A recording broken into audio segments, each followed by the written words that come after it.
카인드 사업협력실장 이영목입니다. 먼저 이렇게 자리를 마련해 주신 원스톱 출수 지원단하고 일단 오늘 귀한 시간 내서 참석해 주신 기관 관계자 여러분께 감사드립니다. 저는 오늘 카인드의 투자 지원 사업에 대해서 소개를 드릴 텐데요. 오늘 참석 기업 명단을 보니까 이미 저희 기관들하고 이렇게 소통을 많이 하셨던 분들이 많으셔서 좀 어느 정도 익숙하신 분들이 있을 것 같아서 최대한 시간 관계도 있고 해서 간결하게 말씀을 드리겠습니다. 오늘 저희는 이제 기관 개혁 간단하게 설명드리고 저희 직접 투자 사업 그리고 정책 펀드 사업하고 이거를 활용해서 지원해드렸던 사례를 설명을 드리겠습니다. 먼저 기관 개혁 먼저 간단하게 설명을 드리면 저희 2018년에 이제 해외 투자 개발형 사업을 지원하기 위해서 설립이 됐고요. 이제 한국 기업이 해외의 인프라, 도시 개발 그리고 더 넓게는 플랜트 분야의 해외 건설과 관련된 투자 개발 사업을 지원을 하고 있습니다. 투자 개발 사업은 이제 크게는 이제 개발 단계, 건설 단계, 운영 단계로 나뉘어지게 되는데 저희는 이 전 단계를 다 지원하기 위해서 노력을 하고 있고요. 개발 단계에 있어서는 국내외 협력을 통해서 그리고 또 정부로부터 저희가 위탁받은 사업을 통해서 사업 발굴을 지원을 하고 있고요.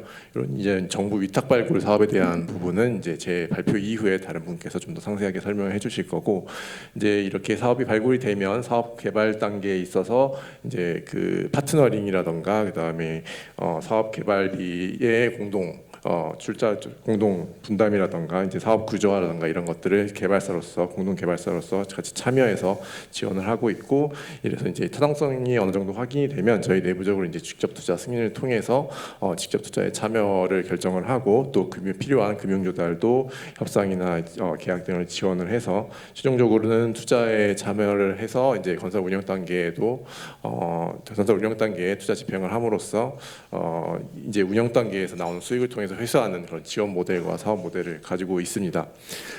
현재까지 저희가 이제 설립 이래로 투자를 승인한 사업은 한 50개 이상이 되는데 그 중에서 한 24개 사업이 이제 투자 계약이 확정이 돼서 투자를 준비 중이거나 또는 이제 건설 운영 단계에 이르고 있습니다. 그리고 정책 펀드를 이따 설명드릴 정책 펀드를 통해서도 이제 간접적으로 15억 불의 투자를 하였습니다.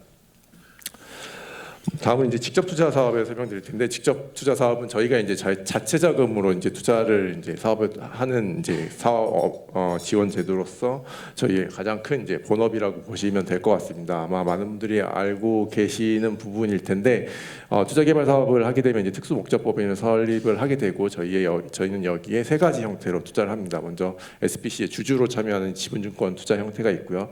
그다음에 이제 SPC가 발행하는 사채를 저희가 인수해서 어떤 금융 지원의 역할을 하는 채무증권 투자 형태가 있고, 이제 좀 더 간접적으로 프로젝트 펀드가 만들어지면 저희가 프로젝트 펀드의 수익자로 참여를 하고 그 프로젝트 펀드가 지분이나 대출 형태로 참여하는 그런 수익증권 참여 형태가 있습니다. 가장 크게는 이제 저희가 지분증권 형태로 가장 많은 투자를 하고 있고요. 그 다음으로 이제 그 경우에 따라서 수익증권 형태로도 참여를 하고, 일부의 경우에, 그러니까 보통은 이제 투자개발 사업의 경우에는 적게는 한 50%에서 많게는 한 85% 정도, 90% 정도까지 PF 형태의 금융조달로 이제 자금을 조달을 하게 되는데, 중소형 사업의 경우에는 이러한 이제 PF 형식의 대주단을 모집하기가 좀 어려운 경우에 저희가 이제 채무증권 형태로 좀 금융 지원을 해드린다던가, 아니면 이런 이제 대형 사업에 있어서도 선순위 대출하고 이제 지분 투자 사이에 어떤 순위 대출의 갭이 있을 경우에 그 부분을 저희가 채무증권으로 메운다든가 이런 특수한 경우에 채무증권 형태로도 참여를 하고 있습니다. 앞서 말씀드린 이제 세 가지 투자 형태는 이제 많은 분들이 이미 알고 계실 것 같은데, 저희가 작년에 이런 이제 투자의 조건에 대해서 좀 많이 완화를 했습니다. 여러 기업들의 좀 애로사항이 접수된 부분들도 있고 해서 투자 조건을 많이 완화를 했고, 이 부분에 대해서는 아직 익숙하지 않는 분들도 있을 것 같아서 좀 더 설명을 드리면, 저희가 재작년까지는 투자의 한도가 저희 기업들이 참여할 때 이제 시공 수주 금액, 예를 들어서 200억 원을 수주하신다라고 하면 저희 투자 금액은 그거의 절반인 100억으로 제한이 됐었는데, 이 부분을 저희가 작년부터 같은 금액 수준으로 완화를 했습니다. 그래서 기업들이 100억을 수주를 하신다라고 하면 저희 투자의 한도도 100억까지 투자를 할 수가 있고, 이게 단순히 이제 시공 수주 금액으로 한정되는 게 아니라 시공 수주가 없이 기자재 수출을 100억을 하시더라도 그거에 한해서, 또는 투자를 100억을 하신다면 그거에 매칭해서 저희가 100억까지 투자를 할 수 있게 좀 변경을 했고요. 특히나 이제 아까 이제 지분 투자를 주로 한다고 말씀드렸었는데, 지분 투자의 경우에 있어서도 재작년까지는 저희가 우리 기업들이 최소 10% 이상 투자를 하는 경우에 그보다 적은 금액으로 해서 그보다 적은 지분율로 해서 최대 30%까지만 투자를 할 수 있게 되어 있었습니다. 이 부분도 최대한 완화를 해서 다른 조건을 모두 이제 없애고 SBC 지분에 이제 최대 50%까지 투자할 수 있는 걸로 변경을 하였습니다. 그렇다고 이제 모든 사업에 있어서 50% 대주주 투자를 하겠다는 건 아니지만 좀 더 유연성을 많이 가지게 되었다는 점 알아주시면 좋을 것 같습니다. 다음으로 이제 정책펀드 사업인데요. 정책펀드 사업은 이제 정부가 금융 지원을 좀 강화하기 위해서 조성하는 펀드를 저희가 이제 정부를 대리해서 조성하고 관리하는 업무입니다. 지금 현재 저희가 관리하고 있는 정책펀드는 크게 두 가지가 있는데요. 첫 번째로 PIS 펀드는 이제 국토부가 이제 우리 기업의 투자개발 사업 활성화를 위해서 주도해서 조성한 정책펀드고요. 총 2.6조 원 규모인데 1단계, 2단계로 나뉘어져 있습니다. 1단계는 1.5조 원, 2단계는 1.1조 원인데 1단계는 이미 투자가 다 완료가 돼서 이제 운영 업무만 하고 있고 이제 2단계가 작년부터 신규로 투자를 검토를 진행을 하고 있습니다. 이 펀드는 이제 재감적 펀드 구조라고 해서 공공의 자금이 이제 모펀드를 조성을 하고 그 모펀드가 하위 블라인드 펀드나 프로젝트 펀드에 투자를 하는 형태로 되어 있고요. 이제 투자 분야는 카인드가 투자하는 이제 투자 개발형 사업과 마찬가지로 해외 투자 개발형 사업의 모든 분야에 다 투자를 할 수 있다고 보시면 될 것 같습니다. 두 번째 펀드는 이제 녹색 인프라 해외 수출 지원 펀드라고 해서 저희가 좀 이름이 길어서 녹색 펀드라고 줄여서 부르는데 이 펀드는 기후에너지 환경부에서 주도를 해서 만든 정책 펀드고요. 아무래도 기후부에서 만든 펀드다 보니까 탄소 감축이라든가 물산업 또는 순환경제와 같은 이제 K 텍소노미에 부합한 해외 녹색 산업에 지원하는 금융 지원을 하는 펀드로 총 규모는 5천억 원입니다. 이 펀드도 역시 재간접 펀드 구조로 공공이 모펀드를 조성을 하고 그 모펀드가 하위 블라인드 펀드나 프로젝트 펀드의 민간 자금과 매칭해서 투자를 하는 형태로 되어 있습니다. PIS 펀드에 대해서 좀 더 설명을 드리면 PIS 펀드 상담해 보시거나 활용하신 분도 계실 것 같은데 1단계 같은 경우에는 하위 블라인드 펀드가 인프라, 플랜트, 스마트 시티 펀드 이렇게 세 가지 공종별로 나눠져 있었습니다. 근데 아무래도 이제 플랜트 쪽의 사업이 좀 몰리는 측면도 있고 그다음에 뭐 공종의 구분이 애매한 경우도 있고 이런 애로사항들이 접수가 된 게 있어서 이번에 2단계에서는 이런 공종별 칸막이를 없앴고요. 그다음에 아무래도 민간 투자자 입장에서는 모태 펀드 공공자금이 아무래도 좀 밑에서 좀 받쳐주는 게 많으면 많을수록 좀 더 투자를 적극적으로 할 수 있기 때문에 모태 펀드의 매칭 비율을 1단계에서 최대 50%였던 거를 2단계에서는 최대 60%까지 좀 상향을 해서 좀 적극적인 투자가 될 수 있도록 했고 또 하나는 이제 그린필드 소위 이제 건설전 자산에만 투자를 할 수 있었던 거를 우리 기업에 있던 기참여한 브라운필드 사업에도 투자할 수 있도록 좀 더 조건들을 완화를 했습니다. 그래서 모펀드 같은 경우에 이제 삼성자산운용이 운영을 하고 있고 하이 블라인드 펀드는 신한인 자산운용, 산은 인프라 자산운용, 한투리얼에셋 이렇게 자산운용사가 있고요. 하이 블라인드 펀드를 좀 더 보시면 크게는 이번에는 이제 인프라 플랜트, 스마트시티 이렇게 나눠진 게 아니라 수주 활력 그리고 수주 강화, 해외 선진 펀드 이렇게 나눠져 있습니다. 수주 활력 펀드의 경우에는 이제 중위권 신용 등급으로 보면 트리플 B- 이상 국가를 중점적인 투자 대상으로 하고 있고요. 다만 또 이 밑에 등급의 국가라고 해서 투자가 불가능한 건 아니고 여러 가지 이제 수요 위험 제한이라든가 신용 보강이 되어 있는 사업의 경우에는 투자는 할 수 있습니다만 일단 목표 주요 타겟은 중위권 이상의 국가 라고 보시면 될 것 같고요. 수주 강화 펀드는 그보다 좀 더 개도국 이제 등급으로 보면 BB- 이상의 국가를 타깃으로 하는 이제 펀드입니다. 대신에 이제 모탱 펀드의 좀 매칭 비율을 좀 더 상향을 시켜서 좀 적극적으로 투자가 될 수 있게 구성을 했고요.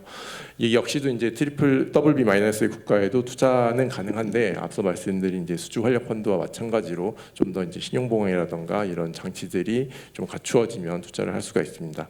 해외 선지 펀드는 이제 이 어떤 민간의 기업 지원보다는 이 전체 PIS 펀드의 어떤 수익 안정성 측면에서 만들어진 이제 블라인드 펀드라고 보시면 될 것 같고 이 블라인드 펀드 외에 PIS 펀드 1단계와 마찬가지로 4천억 원 정도는 이제 프로젝트 펀드로 조성을 하게 됩니다.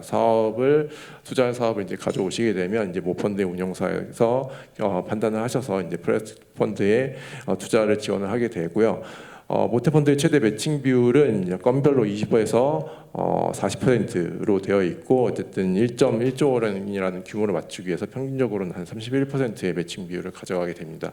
블라인드 펀드, 프로젝트 펀드 모두 이제 한국 기업이 사업 개발이나 EPC, 기자재 납품, O&M, 오프테이크 등의 어떤 한국 컨텐츠에 참여하는 부분이 있으면 투자의 대상이 됩니다. 세부적인 내용은 좀 더 이제 자료를 참조해 주시면 될 것 같고. 다음으로 이제 녹색 펀드에 대해서 좀 더 설명드리면 녹색 펀드도 펀드 구조는 PIS 펀드와 마찬가지입니다. 공공이 모태 펀드를 조성을 하고 이 모태 펀드는 하나 자산 운용에서 운영을 하고 있고요.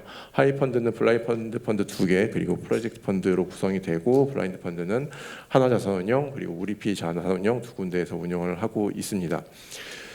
블라인드 펀드 같은 경우에는 이제 국내 기업이 참여하는 해외 녹색 프로젝트, K 텍소노미에 해당하는 녹색 프로젝트에 투자를 할 수 있고 또 하나 특징적인 거는 PIS 펀드와는 조금 다르게 녹색 분야 해외 수출 중소중견 기업에 대한 투자도 가능합니다.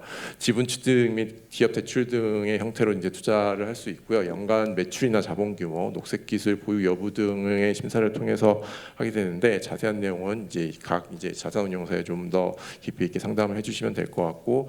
PIS 펀드와 마찬가지로 여기서도 이제 프로젝트별로 판단을 해서 제안을 받아서 프로젝트 펀드를 920원까지 조성을 할 계획에 있고요. 모태 펀드의 매칭 비율은 40% 이내로 설정되어 있습니다. 이 펀드 역시 어쨌든 정부에서 정책적으로 지원하기 위해서 만든 펀드이기 때문에 한국 기업이 뭐 여러 가지 역할에 참여하는 K 컨텐츠가 있으면 그 사업을 대상으로 투자를 하게 됩니다. 이런 이제 직접 투자나 정책 펀드는 각각의 이제 투자 결정은 독립적으로 이루어집니다. 직접 펀드는 카인드 자체적으로 자금을 투입해서 하는 거기 때문에 자체 내부 승인을 통해서 이루어지고 정책 펀드는 각 자산운용사가 독립적으로 투자 결정을 하게 되는데 다만 이게 이제 배타적으로 그러니까 직접 투자가 카인드 직접 투자가 있다고 해서 정책 펀드가 투자하지 못하는 건 아니고 사업에 따라서 필요하면 서로 협조를 해서 공동으로 투자를 하는 경우도 있고요. 직접 투자의 경우에도 이제 세 가지 투자 형태가 있다고 말씀드렸는데 이게 어느 하나의 선택적인 것이 아니라 사업 구조에 따라서 뭐 지분증권과 채무증권 투자를 병행한다던가 이런 식으로 구조를 짜서 협력해서 투자를 할 수가 있다는 점 알아주시면 될 것 같습니다. 다음으로 지원 사례를 좀 말씀드리면 첫 번째로 네팔 유티원 수력 발전 사업인데 이건 전형적인 이제 어떤 팀코리아 형태의 사업입니다. 저희가 남동발전이랑 사업주로 참여를 했고요. 국내 건설사가 EPC로 참여를 하고 수출은행과 무역보험사가 또 대주단으로 참여를 해서 이 중요한 기능들에 이제 한국 기업들 또는 한국 기관들이 참여를 한 사업이고 네팔 쪽이 이제 제안을 해서 이제 성사가 돼서 현재 건설 중에 있는 사업입니다. 두 번째 사업은 이제 네팔 유치원 사업 같은 경우에는 이제 제한형 사업인데 반해서 이것은 이제 최대 이제 입찰 시장 중에 하나인 중동 시장에서 저희가 입찰을 참여를 해서 수출하는 사업이고요. 저희가 이제 일본의 이제 글로벌 종합상사랑 네트워킹을 통해서 남부발전 그리고 국내 건설사와 컨소시엄을 구성해서 입찰 제안서를 제출해서 최종적으로 수주에 이르렀고요. 현재는 이제 사업 계약이나 이런 계약들은 모두 체결됐고 사전 공사가 진행 중이고 마지막 이제 금융 종결을 위해서 준비를 하고 있는 단계입니다. 그래서 이런 입찰 사업도 저희가 꾸준히 참여를 함으로 인해서 어떤 입찰에서 우리 기업들이 수주할 수 있도록 지원하고 있다는 점도 알아주시면 좋을 것 같습니다. 다음으로 이제 튀르키예 도로 사업인데요. 이 사업은 이제 튀르키예 현지 대기업이 이제 사업권을 확보한 사업에 대해서 이제 국내 건설사와 현지 대기업 간의 어떤 기존의 네트워킹을 통해서 한국 쪽에 이제 참여를 요청을 했고 그래서 이제 카인드가 저 한국 국내 건설사 그리고 도로공사 그리고 앞서 말씀드린 PIS 펀드와 함께 K 컨소시엄 펀드를 구성해서 지분 투자와 이제 EPC 쪽 그리고 O&M 쪽에 협력해서 참여를 한 사업이라고 보시면 될 것 같고 현재 공사가 진행 중에 있습니다. 마지막으로 말씀드린 영국 BES 사업은 아까 이제 소개드린 PIS 펀드와 적극적인 협력을 통해서 국내 어떤 이제 재원 그리고 국내 EPC, O&M사와 어떤 팀을 구성해서 모든 이제 사업 구조가 짜진 사업이고요. 적극적으로 이제 정책 펀드하고 저희 직접 투자가 결합된 형태의 사업이라고 보시면 될 것 같습니다. 그래서 저런 EPC에 참여한 국내사가 이제 국내 금융, 시중은행 금융그룹이 속해 있는 금융그룹과 기존에 만들었던 코파 펀드, 기업 매칭 펀드가 있었고 그 펀드와 그리고 PIS의 프로젝트 펀드 그리고 저희가 수익자로 참여한 지분 펀드 그리고 수준이 대출 펀드를 통해서 이 SPC에 자금을 지원하고 또 이제 추가적으로 선순위 대출도 아까 말씀드린 그 시중은행이 제공을 함으로써 전체 제공 구성이 됐고요. EPC랑 O&M도 모두 이제 국내사가 참여하고 주요 기자재까지 한국 기업의 기자재를 사용한 그런 사업이라고 보시면 될 것 같고, 이 사업은 이제 운영 단계에 진입을 한 사업입니다. 이상으로 이제 전체 발표를 말씀드렸고요. 이렇게 좀 투자개발형 사업이 일반적으로 통용되는 구조가 있는데, 그 구조 내에서도 어쨌든 사업별로 다양하게 좀 더 이제 세분화된 구조들이 있는데, 그 기업 그 사업별로 저희가 최적의 이제 구조를 찾을 수 있게 상담이나 이제 논의 과정에서 이제 구조화를 지원해드리고 있으니까, 자세한 내용은 저희 기관에 좀 문의를 해주시면 기업 사업이 성사될 수 있도록 적극적으로 지원해드리도록 하겠습니다. 예, 발표를 마치겠습니다. 감사합니다.